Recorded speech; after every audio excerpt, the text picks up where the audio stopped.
Dr. Fathiakan di dalam kitab ini menyebut tentang ciri-ciri khusus Harakah Islamiyah. Maka sebelum daripada kita melihat tentang ciri-ciri khusus ini, sebenarnya Al-Quran telah pun menunjukkan satu pelengkap terhadap gambaran sebuah Harakah Islamiyah yang wujud. Dan kalau ia wujud, ianya mesti meletakkan apa yang menjadi syarat Allah itu sebagai suatu keutamaan bagi meletakkan ianya sebagai sebuah Harakah Islamiyah ataupun sebuah gerakan Islam. Di dalam surah Al-Maidah ayat 56 Allah Subhanahu wa taala berfirman, Ya ayyuhallazina amanu may yartadda minkum an dini fasawfa ya'tillahu biqaumin yuhibbuhum wa yuhibbuna azillatin 'alal mu'minina 'izzatin 'alal kafirin yujahiduna fi sabilillahi wa la yakhafuna lawmata la'im dzalika fadlullahi yu'tihi man yasha' wallahu wasi'un 'alim. Wahai sekalian orang-orang yang beriman, sesiapa daripada kalangan kamu yang berpaling ataupun yang berpaling tadah ataupun yang murtad daripada agama Allah, maka Allah akan mendatangkan suatu kaum yang mana kaum itu dia kasihkan mereka dan mereka juga kasih, Allah kasihkan mereka dan mereka kasih kepada Allah. Mereka juga bersifat lemah lembut sesama mereka, sesama orang-orang yang beriman, dan mereka bersifat gagah, bersifat menunjukkan kehebatan dia ke atas orang-orang yang kafir kepada Allah. Mereka berjuang dengan bersungguh-sungguh pada jalan Allah, dan mereka tidak akan takut kepada celaan orang-orang yang mencela. Yang demikian itu adalah merupakan limpah kurnia daripada Allah Subhanahu wa taala yang diberikannya kepada sesiapa yang dikehendaki oleh Allah Subhanahu wa taala, kerana Allah maha luas limpah kurnianya dan lagi amat meliputi pengetahuannya. Ini satu sedikit gambaran yang Allah SWT sebut ialah satu golongan yang Allah SWT redai mereka, yang Allah SWT kasih kepada mereka.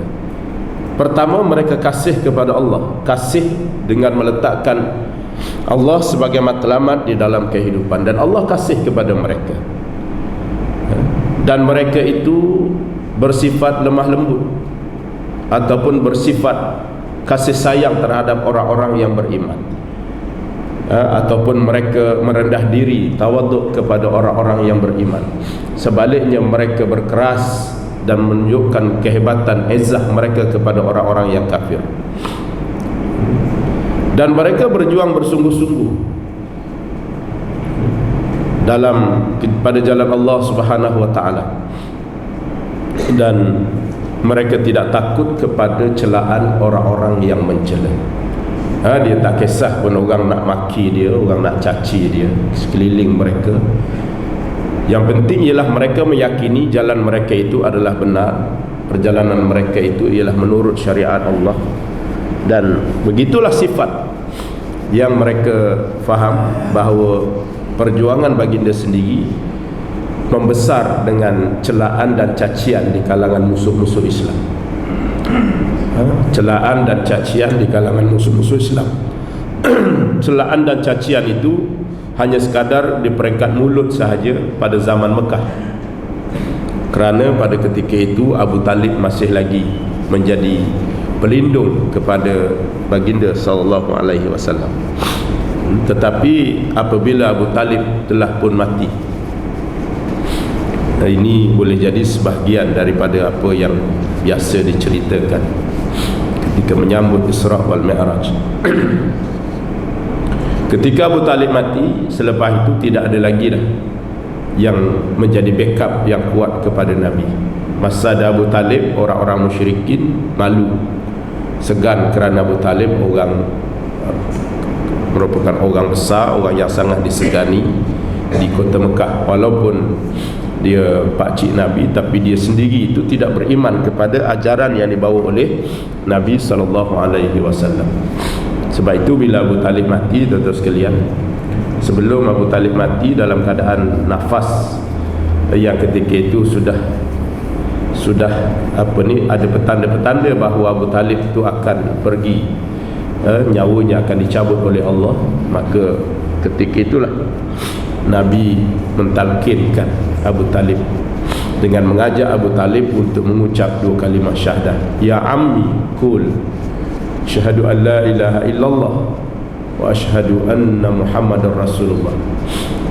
Ya ibn akhi, kata Abu Talib dalam keadaan mengah macam tu pun dia masih jawab lagi. Dia kata wallata wal uzza ma natruku dina abaina, demi Lata dan Uzza aku takkan tinggalkan agama datuk nenek moyang aku. Itu yang dia sendiri itu melindungi Nabi waktu Nabi masih lagi hidup. Yang dia sendiri begitu sayang kepada Nabi, tetapi dia tidak beriman dengan ajaran yang dibawa oleh Nabi. Dalam keadaan yang nafas masih mengah itu pun, dalam keadaan dia nak nazak, nak mati itu pun, Nabi ajar lagi. Sayangnya, kasihnya Nabi, tapi akhirnya dia mati dalam keadaan dia tidak mengucap 2 kalimah syahadah. Maka begitulah kesedihan kepada Nabi, orang yang selama ini melindungi Nabi tetapi mati. Maka tuan-tuan sekalian, sebab itu selepas matinya juga Nabi berdoa, mudah-mudahan Allah terima, Allah beri keampunan, Allah terima Abu Talib mati sebagai seorang Muslim. Tapi Allah turunkan ayat kepada Nabi, innaka la tahdi man ahbabta walakin Allah yahdi man yasha. Kamu wahai Muhammad, kamu tak boleh beri petunjuk pun pada siapa yang kamu kasih. Allah tahu bahawa Nabi itu sayang sangat kepada Abu Talib, tapi sayang macam mana pun bukan kuasa Nabi untuk memberi petunjuk. Walakin Allah yahdi man yasha, akan tetapi Allah lah yang memberi petunjuk pada siapa pun yang Allah kehendaki. Tengok, maknanya di peringkat manusia merasakan bahawa petunjuk itu di peringkat orang yang dia sayang, tetapi di sisi Allah petunjuk itu di peringkat pada siapa yang Allah kehendaki. Bukan berdasar kepada sayang ke tidak sama manusia, tetapi siapa pun yang Allah kehendaki. Sebab itu kadang-kadang tak disangka-sangka orang yang kuat menentang Islam dalam sejarah Islam, dialah yang akhirnya menjadi orang yang memeluk Islam dan kuat menentangnya terhadap musuh-musuh Islam. Sebab Allah telah nyatakan awal-awal bahawa Allah yang memberi petunjuk pada siapa sahaja yang Allah kehendaki. Termasuk kepada Sayyidina Umar yang begitu garangnya ketika itu, tetapi oleh kerana petunjuk Allah itu, Allah sendiri dah beritahu, aku boleh beri kepada siapa pun yang aku kehendaki. Maka sebab itu bukan sedikit di kalangan yang asalnya merupakan musuh yang paling tegar dalam Islam, tetapi akhirnya dialah menjadi penolong kuat kepada agama Islam untuk menentang musuh-musuh Islam. Semua ini menunjukkan bahawa petunjuk itu adalah milik Allah, bukan milik manusia. Hanya manusia diberikan tanggungjawab untuk menyampaikan petunjuk itu sahaja.